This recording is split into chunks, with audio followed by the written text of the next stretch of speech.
On the Track is back. A little bit of a break. There's been these Supercross races going on. They've been preoccupying a lot of our time, but we're back this week, and nobody better to bring us back than Jeff Emig. Bro Daddy, what's up? Hey, how are you, Daniel?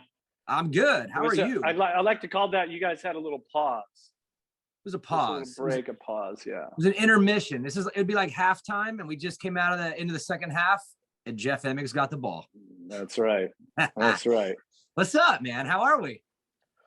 I'm good. Just living life, and doing what I do and working on the different forms of my business and trying to keep myself in shape and spend time with my kids and be a dad and, just all the hurdles and obstacles that life throws your way. That schedule, right? It's like you want to fill it up, but you don't want to fill it up. But then if you don't, then you're bored. If you do too much, you're stressed. Are you riding the fine balance? Because I know you got a lot going on. Yeah, dude, there's a lot of irons in the fire. Constantly working on the business side of things, working with ODI and the Emig Pro grips, and the Emig grip. Actually gonna do some redesign on one of my grips, and got some new video content that's out for that, so you can check that out on odigrips.com and all that. But also starting to think again, hey, if I'm gonna race Loretta's again, I need to get back on the bike, and I gotta get things going. So I would do something probably a little bit different this year. Wouldn't choose to ride the two-stroke 150 against the 450 four-strokes this year. So chances are, if you're out at one of the local tracks here in Southern California over the next couple of weeks, you're going to see me on a four-stroke. So I know a lot of my two-stroke fans are going to be pissed about this, but yeah, we'll see. So just doing that, like I said, being a dad, going to soccer games with Jagger, and my daughter Presley's 18. So I mean, that's all you got to say right there. And she's got her music career and all that. And so just being a dad at times and traveling a little bit and trying to keep in shape, trying to not let time take its toll on me. Well, I want to get into all these things because, again, you're not a one-trick pony, dude. You got so many different things going on. So I want to touch on all those. But let's just pick up right where we left off before we press record. The diehard Emig race fans would be disappointed to hear that been off the bike a little bit since Loretta's, Jeff. We had a little struggle. You said you gained a little bit of weight, but the program's coming together. So fill everyone in and disappoint all the Emig fans. You haven't been on the bike much. No, I haven't been on the bike much. I mean, only a few handful of times. Working on some new coaching content videos, which you're going to start to hear this term elevate. So working on that, getting a new project up and going with David Pingree and a bunch of other coaches. But I really, after I raced Loretta's last year and I put so much effort into riding that event and the qualifying and everything, once that race was over, man, I parked the bike and I only rode a few times here and there. And I think what you're referring to is this crazy fitness challenge that I decided to put myself through.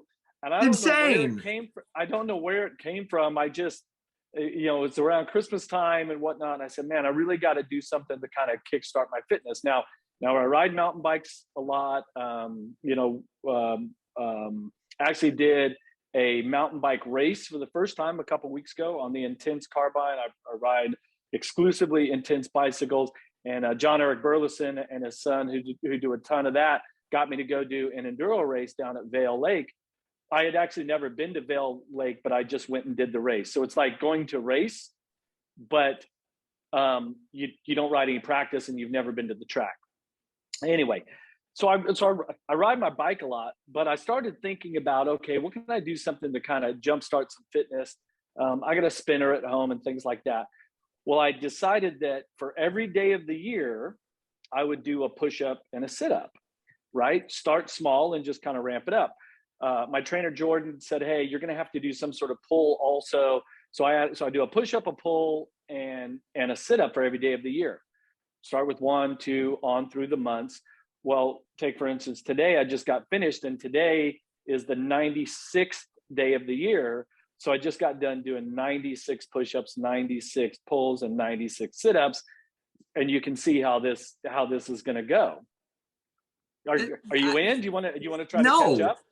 No, because you told me the end game is December 31st, which means you're going to be doing 365 push-ups, pulls, and sit-ups. Look, if you want to do like a 90-day, I'm all in, bro. Let's do it together. But I ain't 75 hard, right? Yeah, 75 hard. yeah. I'll do that one. Well, some of the trainers like Michael Byrne, he's a good friend of mine, but he was laughing about it. He's like, and so we're kind of joking around, like, well, what's the over under? Because surely there's going to be a day where the fatigue is going to kick in, and then you're not recovering. Plus, if I race Loretta's and I'm training and I'm riding, and then you're going to stack on, 150 or 200 of these each day. So, look, I'm realistic that the chances of me making it to 365 are pretty slim. But along the way, it gets you thinking about fitness. You think about fitness, you think about health. For me, a lot of like my injuries in my low back, it has to do with like stretching and just being fit. And so this little challenge that I've given myself has been really productive so far. So, but if I make 364, that I am going 365. So that's what I'm saying is like, if you get close, you got to finish. But if you do you realize what that body's going to look like on December 31st? Yeah, I'll be like Mr. Incredible. I'll look like the dad. It's all shoulders and no. But so my sister is a math professor, and I was asking her, hey, how would I figure out how many of those I've done a year without actually adding up every day of the year? She goes, oh, there's this math equation. It's super easy.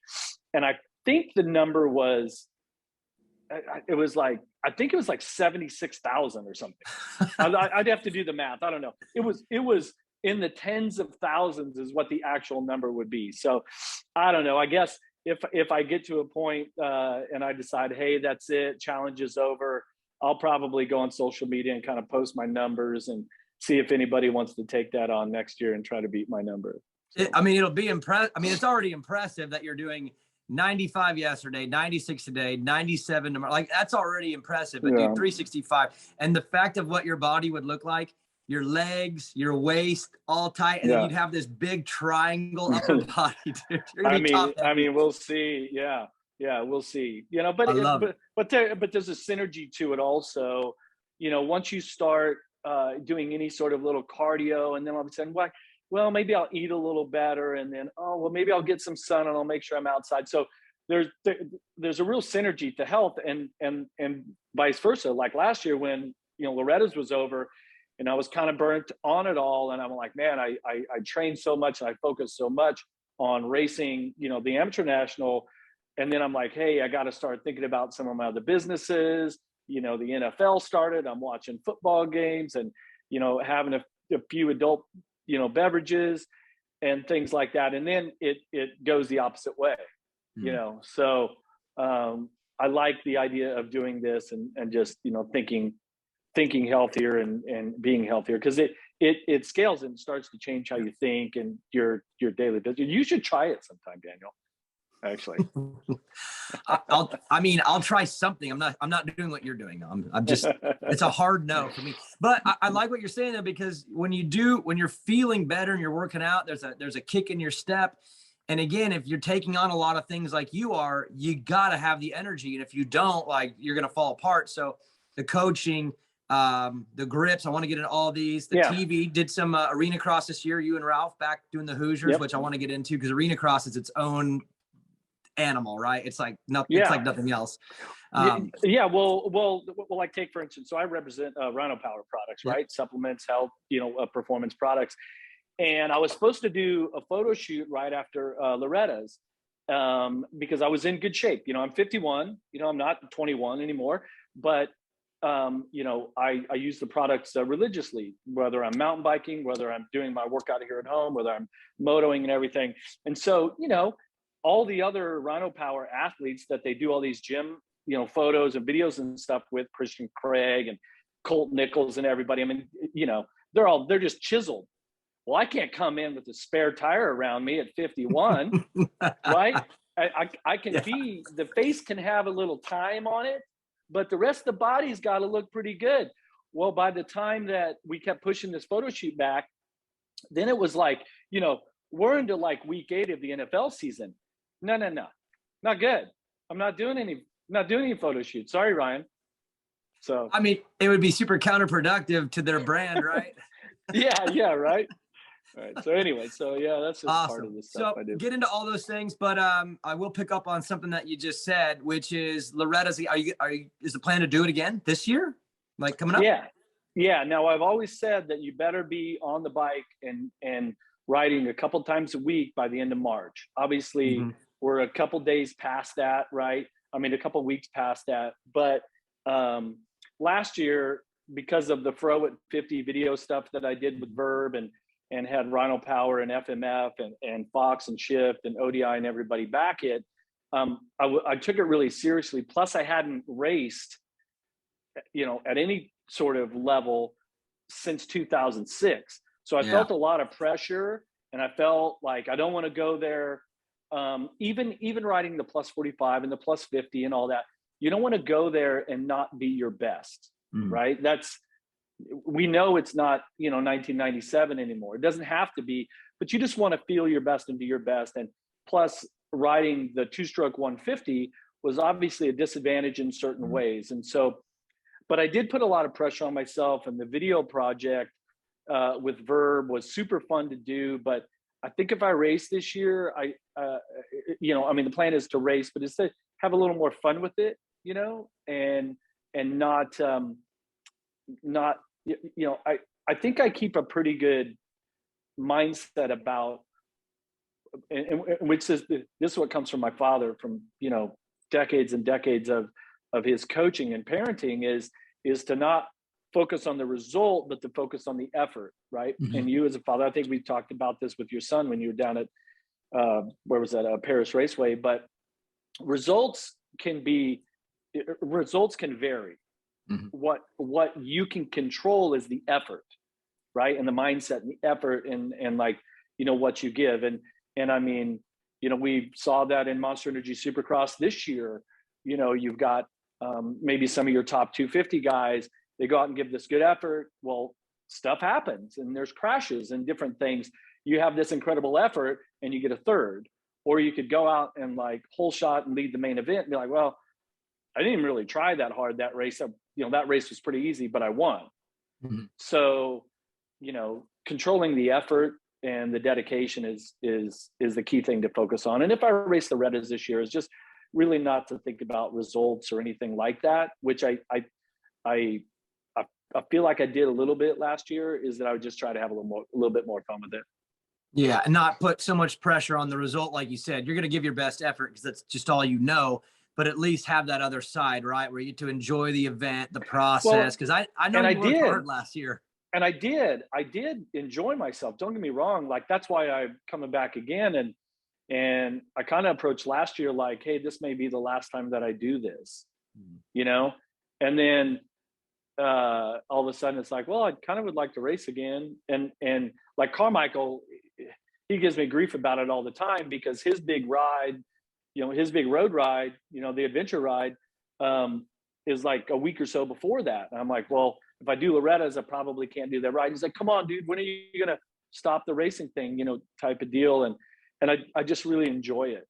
I enjoy the process and the motocross community, when you're really in the trenches with the amateur motocross community, which, so many of these young kids are going to be our top athletes in 10 years.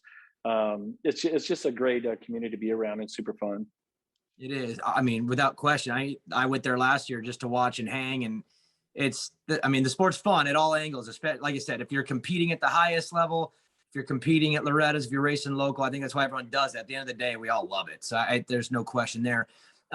So with you though, as a racer racing again, you get a chance to kind of promote the brands that you're most involved with ODI, the business side. You're representing your company there and your brand. The coaching, I know how involved you are. The coaching, you get to put that on display with you on the motorcycle. I know this is going to be a hard one to answer, but between those two, which one do you find, I guess, the most personal fulfillment with, as far as the day-to-day? Is it the grips and the business and the modifying your own product? Is it the coaching and growing the UMCA? I mean, which one of those is super fulfilling, personally? Well, I'll come back to this word synergy, and I found that the further away I get from the motorcycle, my actual riding, is the further away I get from all of that stuff. Mhm. And it's more of like the synergy and like, what's the daily thing? What are the daily activities going to be? And you kind of get sidetracked. But if I'm riding the motorcycle consistency, then I'm mentally engaged in all of these aspects. And I find that if I go ride, you're probably going to see me throw out an Instagram post promoting my grips. But if I don't ride, then I have to go, oh, okay, let me find a photo, or let me, or I got to consciously think about that. But it all comes natural when you're doing the activity. Makes sense.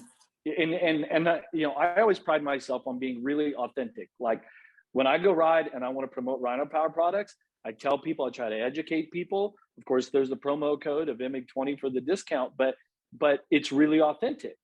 And this is what I'm doing. And so when I'm riding and I'm actually on the motorcycle and, like competing, thinking, okay, let's race Loretta's again this year. We got to prepare for everything. The authenticity is completely there. And that's the real, but I enjoy all of the aspects of what I do.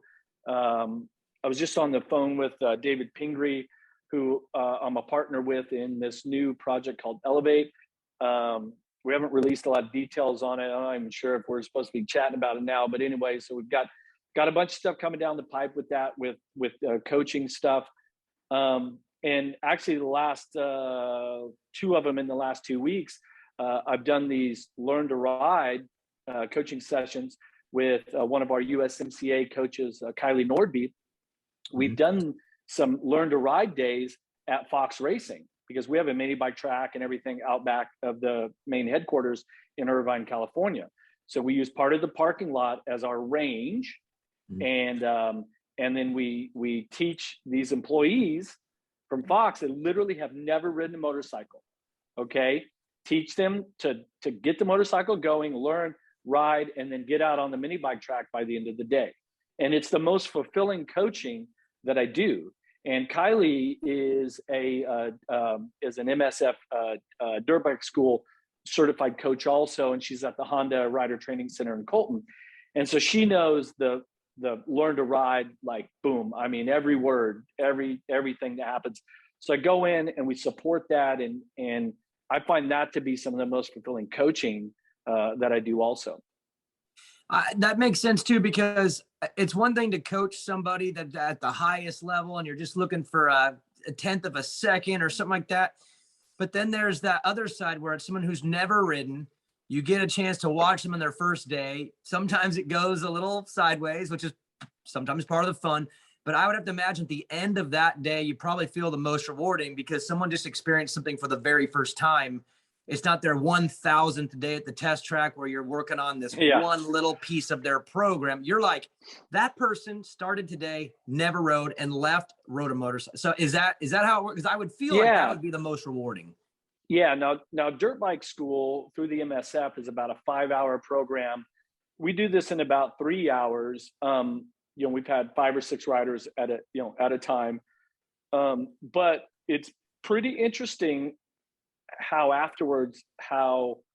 proud the riders are of what they accomplished and that feeling of success and empowerment, and I mean, half of our students each day have been women that work for the company, right? So they've been exposed to mountain bike and moto and all the other sports that we do at Fox Racing and have done over the years, but actually never learned to ride a motorcycle. And you work at Fox Racing for, 5 years.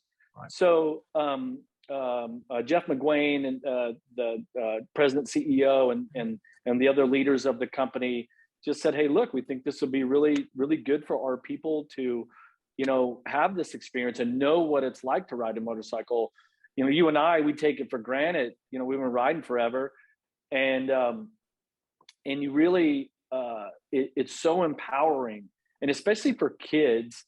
When kids learn to ride a motorcycle, it's like they've totally got a one up on their friends. Yeah. That don't, because like this is just what we do. But if you're from a world where motorsports isn't really your thing, like riding motorcycles is this crazy daredevil thing, you know? And really, in reality, when you're riding at the lower, I mean, the, you know, the younger ages and the beginning level riding, you know, with your family, it's an incredible family activity that really has a lot of togetherness, you know? And some of my best memories as a motorcyclist has actually been, you know, when I was younger and we had the motorhome and the trailer, and we'd go camping every weekend and go riding in Chadwick in southern Missouri, or out to Pike National Forest out in Colorado, and we do these big camping trips, you know. So and then of course, you know, some of that leads to racing and all this, and you know what, I just think you know so highly of, you know, like amateur motorcycle racing, you know, the togetherness that it can give the family, you know, is pretty awesome. And so to help some people along their, or to start their journey as a motorcyclist and to be a part of that is really fulfilling. Funny you say that too. Even for me with my son's racing, it quickly went to like the stopwatch and all that kind of stuff. But if I think back in the whole chapter of his start of riding, the very first day when we sent him off without training wheels, nothing touches that. You know what I mean? And then immediately the expectations come in and the racing and all that. But gosh, those core memories from like those first couple of days, those were the best. And those were probably the best he ever responded to. He was so happy on the way home because he rode a motorcycle. And then you fast forward a year and he's mad if he doesn't win. It's so funny how it escalates, but nothing touches those first days. Yeah, but you're constantly giving him so much shit. It's unbelievable nowadays. Oh my God. Don't flip it on me. You tease him so much. Oh, really? Don't flip it on me. We're going to do it? You saw how Daniel's Instagram. You can see it. No, I'm kidding. You saw up close and personal how I go about my son. You and Buddy both like how I do it. So don't give me a hard time on here when you know personally you like the way I go about it. So And so we're out there at Paris Raceway, and it's like, hey, you know, your dad was a 250 or 250 arena cross champion, and he just rolls his eyes like, oh, you know. Who did, me or my son? Your son, right? That's because he heard it enough. Yeah, right. Well, the parent-child coaching chemistry is not always the easiest thing, trust me.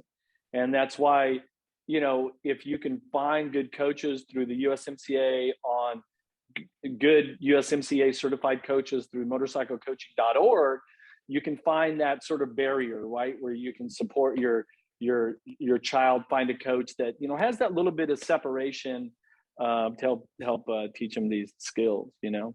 So, but but think about, right? So your little brother raced, you know, you guys did the family thing back in the days, and now you're another generation of that with your own family. So the funniest thing is what you just said, though. Like I took him down to Paris Raceway. He worked with Buddy for 2 days.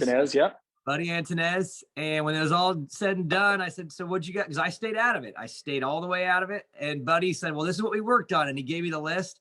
And I said, how did he do? He said, awesome. He listened to every word. And I'm just like, I've been hammering him for 2 years on all those things and he won't do it. And then he goes to Buddy and he's like, yes, sir, Buddy.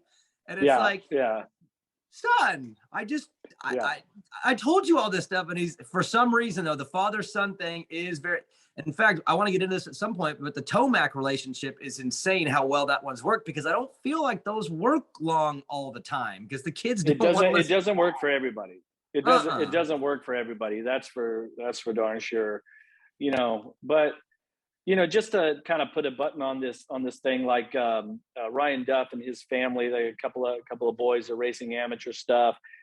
And they you know, they just got off, well, I think they probably did about 4 straight, you know, races in a row. I think they just got off the road now, but you know, Carmichael's race at Daytona, they go to Texas, Loretta's qualifiers, all this sort of stuff. And it's really, you know, the togetherness that the family has because of that, and that these families experience in the sport of motocross is, you know, I'll put it up against any sport out there. Now, I'm not saying some of those motorhome rides are the most pleasant for the child or the parent at times when somebody doesn't give the effort. You know, Trust me, I had some long rides home when we'd go race Texas and it was a 12-hour drive home and I didn't give my best effort. Oh man, my dad let me have it. But those are life lessons too, is kind of part of it. Hey, what was worse for you, when your dad let you have it or when he didn't say a word? Oh yeah. Doesn't say a word, and then you get off to get gas at the, at the truck stop or whatever, the roadside stop. And the only thing you hear is, "Are you going to eat?" You're like in the back, like, "No, I'm fine." Yeah, nope, I'm not saying a word, Dad. Yeah, I'm not saying a word. I can't wait to go to school on Monday morning. Yeah, the only time you ever want to go to school Monday is after a bad weekend racing. Get out of the house. And then for the Duffs, yeah, the kid Wyatt is the kid, right? He's a good little rider. JR, yeah. I follow him on Instagram. He's good. That kid has gotten a lot better in the last 12 months. They're doing it. They're doing it right. For the grips, how does that work for you in the involvement, in the development? And again, this is just in my memory. I remember Justin Cooper was the big one that was running your product, and he was behind the brand, and I got him to sign a grip and all that stuff. But I want to go kind of on the business side of it. How does that work for you with your involvement on the development, on the branding, working with ODI and developing your own brand through them? Yeah. So the initial idea was, I think it's been about 9 years ago. Actually, I have a video out that's on odigrips.com. You can find it on their YouTube page. There's links and stuff on my social, obviously. But I just sat down and did about a 15-minute sort of history of the last 8 years of our business together and our partnership. And so, the grips that I make with ODI are the V2 lock-on system. So no glue, no wire, things like that, which is becoming, we make the best product in the world. That system, the V2 lock-on system, are the best grips in the world because of that. And then I do my own style grip, along with that. So started with the Emig V2 lock-on, then the Emig Pro, which is the grip that you were referring to that a couple of years ago, Justin Cooper was using when their team was an ODI-backed team. And so that was pretty cool. I talk about that in the video about there are different elements to, sales and marketing with a product. And one facet that's really popular, works really well, is the athlete endorsement, right? The pro athlete endorsement. But I talk about how Justin and I came to that agreement, and it's like, if you like this grip better than anything else, I want you to run it. If not, that authenticity doesn't work for me, right? So that was pretty cool because I got to experience. I talked about it in the video a little bit about how it's like, of all the parts on the bike and all the people that support Justin, whether it's apparel and all these sort of things, for the first time, I got to see it from a different perspective than what I ever have, whether it was, Fox and Shift and things back in the days. But this was a product that was on a bike with a rider that won a Monster Energy Supercross main event, and it's a performance product too. And so I talk about it that, I got to share a little bit of that victory that night. You know what I mean? And that was really cool. And now it really made me reflect back on my own racing career and how there were different people that supported the team and products and all this, and how in which I always felt this way, but just that it was us, it was our win, not my win, but it was our win, right? It's you and the bike, and then the mechanic, and then the team, and then the brands, and the this and that. And that's all part of that, of the infrastructure of what being a professional racer is. And not just from the, athlete uses this product and this product wins, but getting to share those moments and stuff is pretty cool. Yeah, I'd have to imagine that, because again, it's all part of development. And if you're developing it with someone and they're finding success, you're on the right track, and you feel like, yeah, we're getting somewhere good that can help everybody, because this guy's winning Supercross is on something we're working together. I can imagine that, again, feeling very fulfilling when he crosses the checkered flag, and you're like, Yeah, like we did that. I mean, it means you're on the right direction Yeah. too with the development. Yeah. Yeah. I mean, you haven't had any of the grit on anybody? Well, On the what? the grit, the wash that you do, Oh, your brand. yeah, I have, but at the same time, I mean, breaking news on here, it's kind of out now, sort of, but I actually sold Eagle Grit last week. So, Oh, last week. yep, Wow. I'm All right. no longer the owner. All right. All right. Well, Yeah, we'll move on. We'll move on. no, But getting back to in a the, good thing, no, good thing. yeah, good. Yeah. Well, just getting back to the things with ODI. I mean, when I first started my partnership with ODI, 9+ years ago, whatever it was, kind of had an idea of what I wanted to do and what I wanted the grip to look like. And now I'm so much more involved we're developing a new product now. And I certainly have the experience of knowing you can't just take a drawing and then have the tooling department make this and then the production and all these other things. So there's all these elements to it that now it's like, well, if it like take like run cycle, right? So the grips are being made on the machine. If it takes 1.5 minutes because of the grip design and how the molds are to make the grip, you can only make a set of grips every 1.5 minutes. Or if it's designed differently and all these other things, maybe it runs in 45 seconds. Well, if your grip is scheduled, so it affects production then. Yeah, well, if it affects the cycle time. Well, in a day, if you had an 8-hour day and the machine's running, you make more grips if it's every 45 seconds or every 1.5 minutes. You're like, okay. And we are busting at the seams. The orders that we have are mental. I mean, motorcycle industry over the last 2 years, experienced a lot of growth. Our product specifically has experienced a tremendous amount of growth.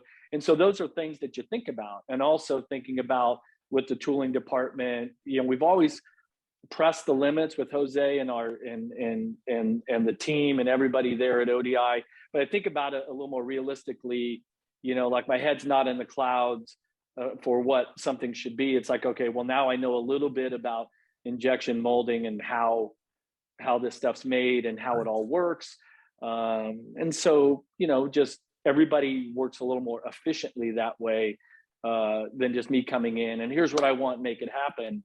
It doesn't work like that because Colby and Johnny and the team and everybody, we work really, really well together. We have a great synergy going right now. And it's been an amazing partnership, like working environment. And of course the business side of things has been great because sales has been great. And that always means better income.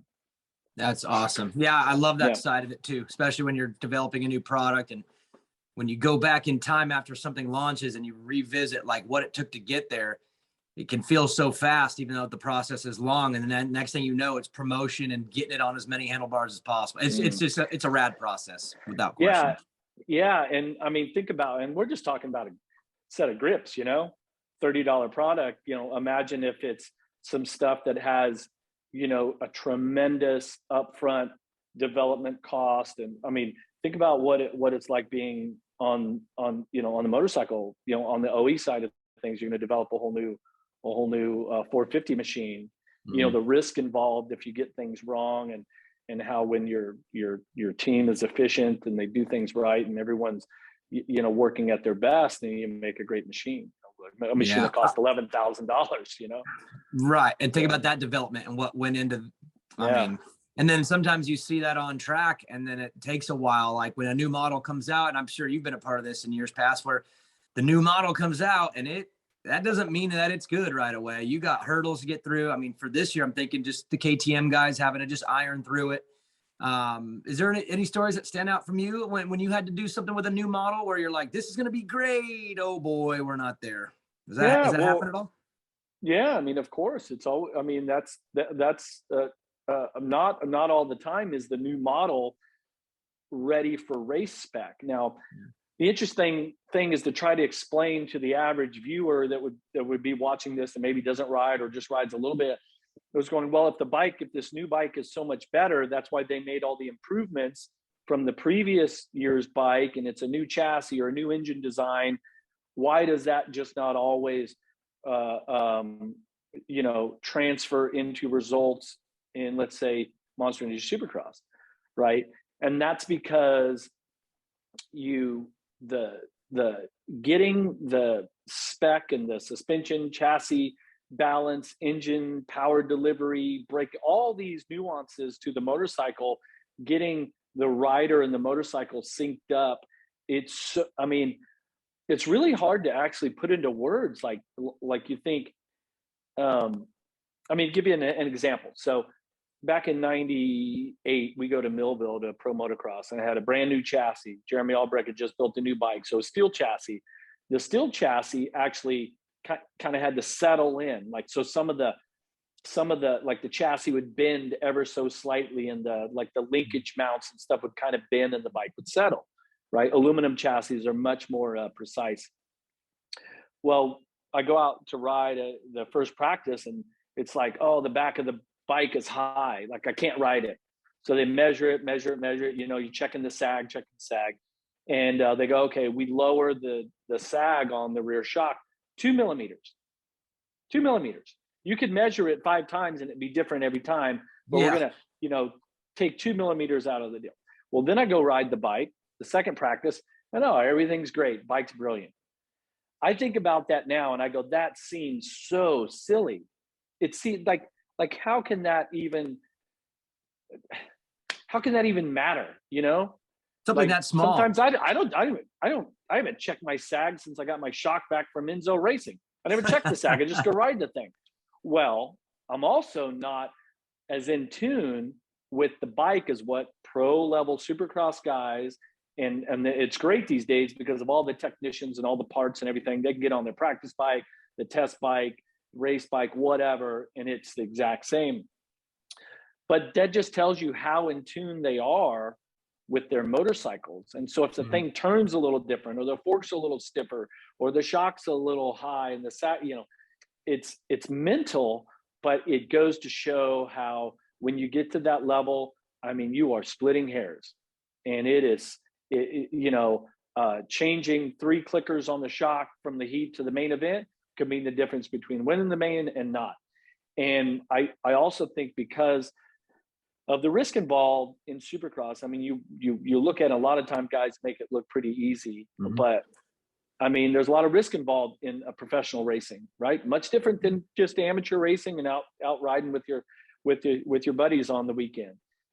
This is some pretty serious motorsports, and that's why, we've got F1 drivers and MotoGP riders that come to Supercross, and there's like, this is the gnarliest thing ever. It gets a tremendous amount of respect, because if you're in action sports and motorsports at a very high level, you understand, whoa, this is gnarly. And I think that Supercross riders, there's a lot of elements to it. And so just trying to perfect the spec and make the bike feel exactly like you want it to becomes so critical. And sometimes when you have a new machine, you have to work through those things. And I believe that's what we've seen with the Red Bull KTM group this year. You always hear the riders talk about comfort, and people always like, how could they not be comfortable? And it's like the speed they're going, the obstacles they're going. If you, like you said, if you're 2 millimeters off here, or even like sometimes your gearing can affect the engine package, which affects the suspension and chassis too. If you're off this much, sometimes on a tough track, that's this much trouble. So like you said, the faster you go, the worse it is when it comes to comfort. It's hard. Well, yeah. And just if you use Red Bull KTM as an example, like all the top guys all do a tremendous amount of training. Their workload is really high. I don't think it was like in the 90s or the 80s or whatever. We had certain guys that wanted to train and they were fit and other guys weren't. That's not the case. Like the entire field is fit. So you're kind of taking that element is a non-factor. And then you think, well, if Cooper Webb got a second in the first race, Plessinger got a second in Oakland, Marvin's had some good rides here and there. You go, well, if they did it one week, well, why is it not the next? I had a situation in 98, I think it was, where I started out the first race with a second and a third. And then after that, the bike was horrible. I couldn't get the bike to work right. It's like, well, wait, you just, so it just goes to show, that this, this sport, the athlete is a big part of it, but you can't rule out how important the motorcycle setup and everything is too.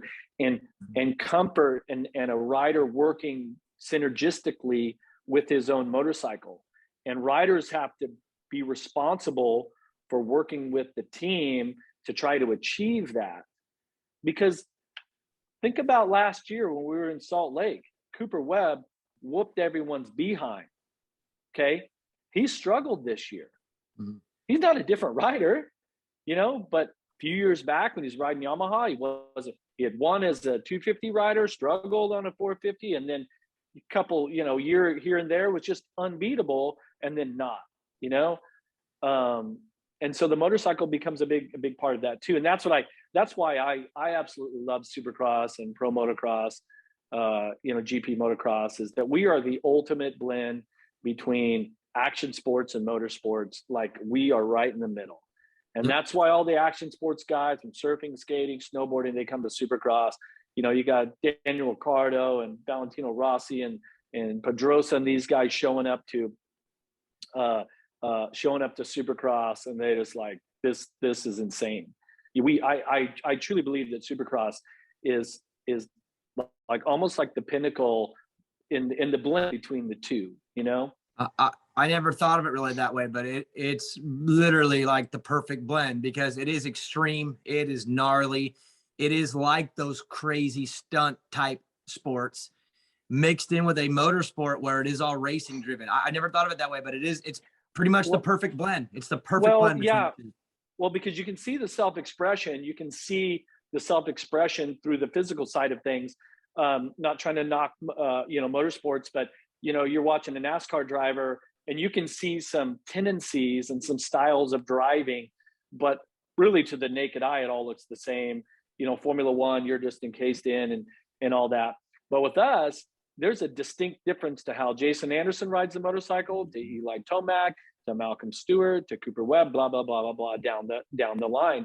And that is what appeals to action sports, because in action sports, it really is about the athlete, and the vehicle is the surfboard, the skateboard, the bicycle, whatever. But for us, we've got that side of things. Plus there's this machine that has this performance.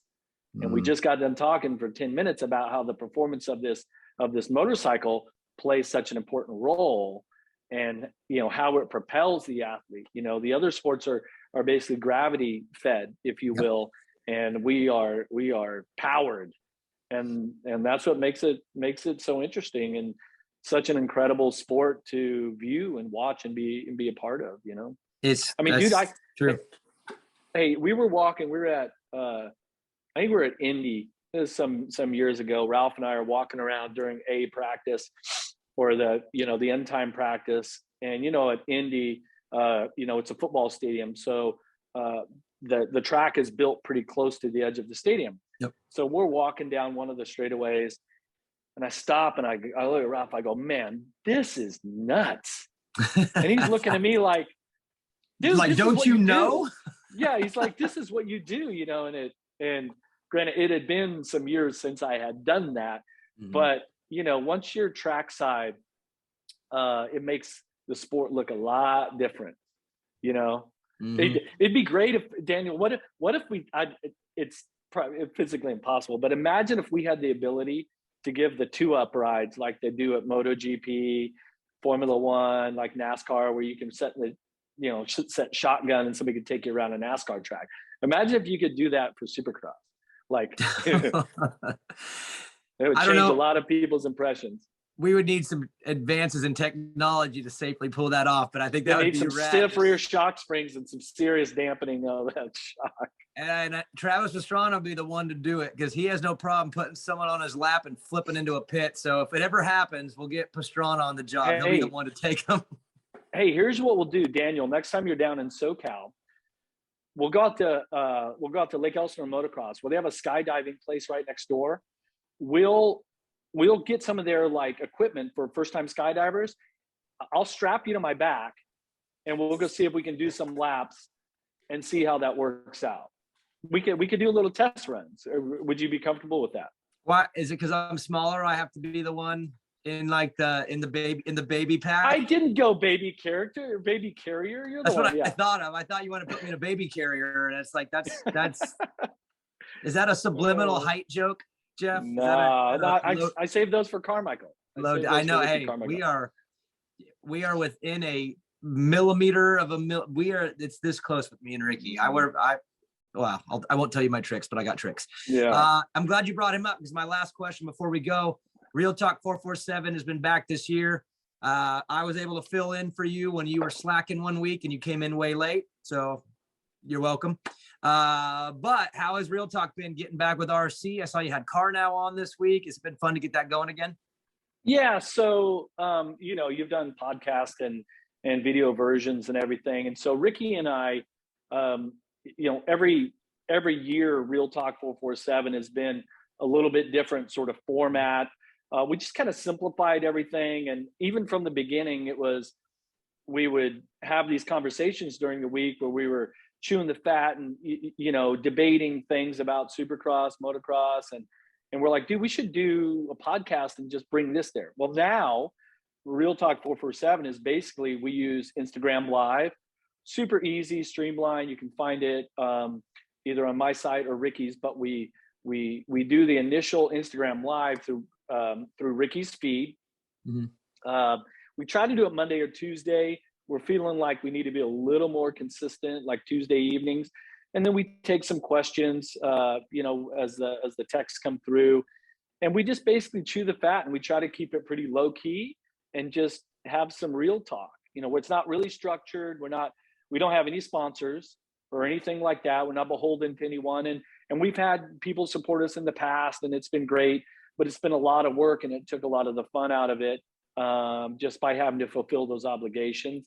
And so right now we just do an Instagram Live each week, and we talk about, certain subjects. And this year's been interesting because Ricky and I don't always see eye to eye on things.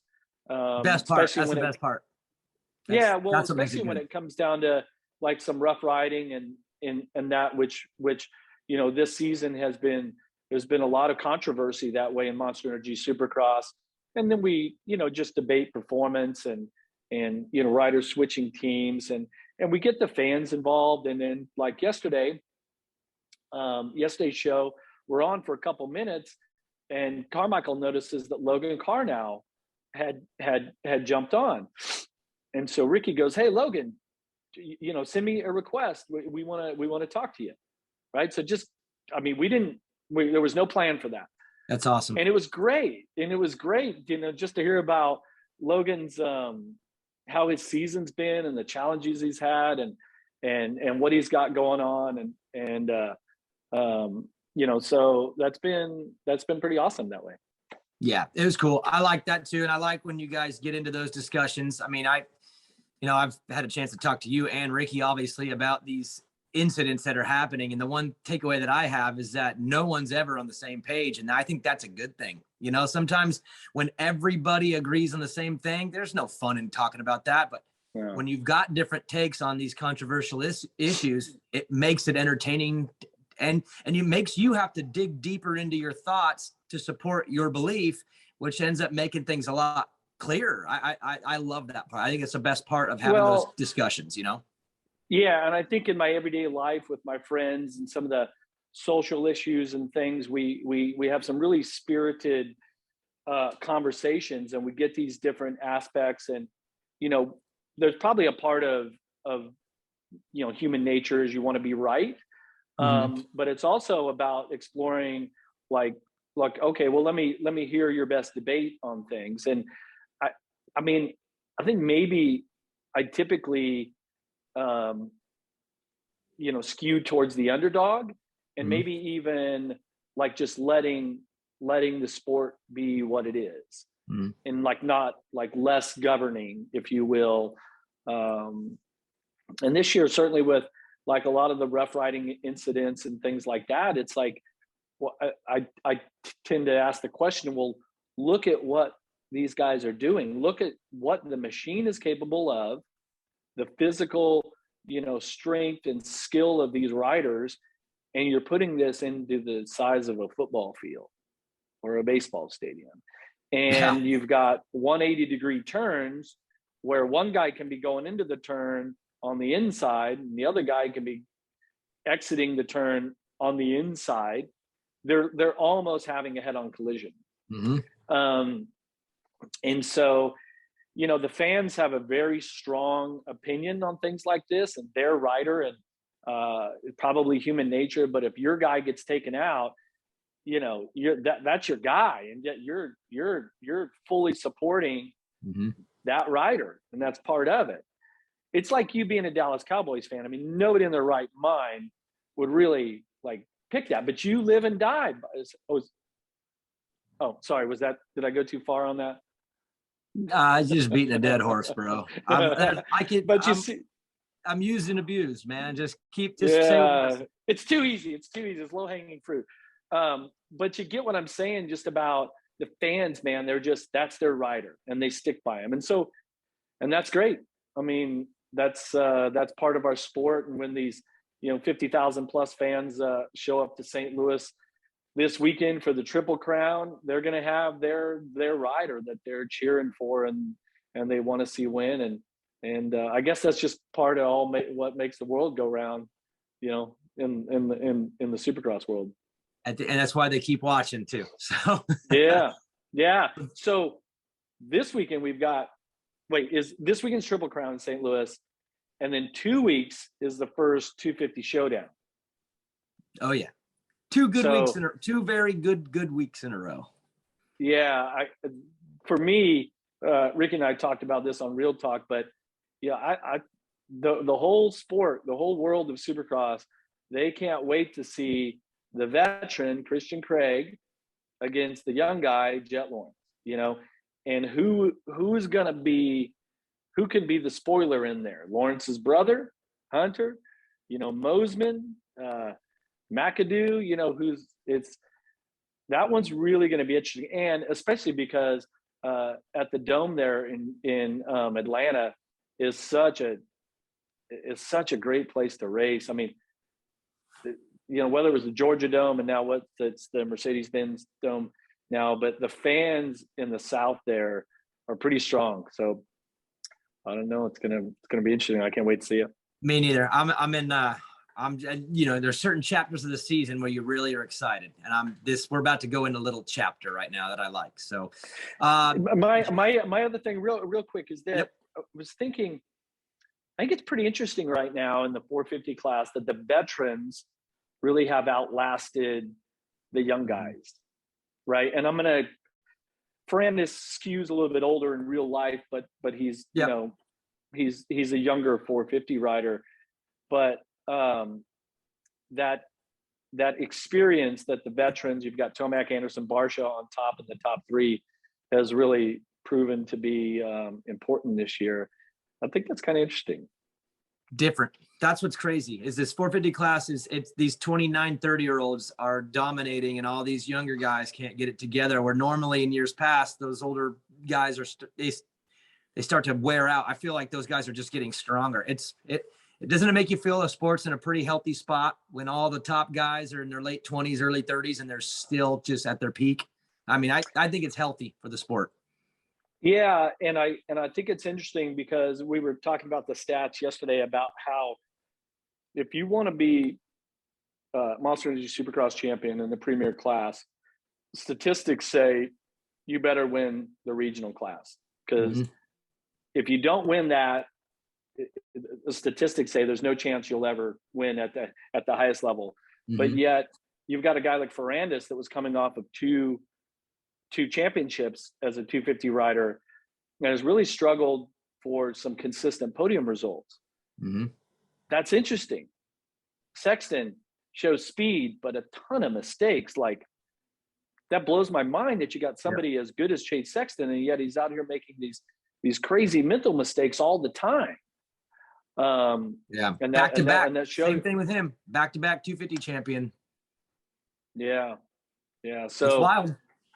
Yeah, I mean, you always hate to see the riders get injured, and like Roxon having his issues. You never want to, have the stars of the sport, be out for any certain race. But the talent level and the effort level of where the 450 class is off the charts.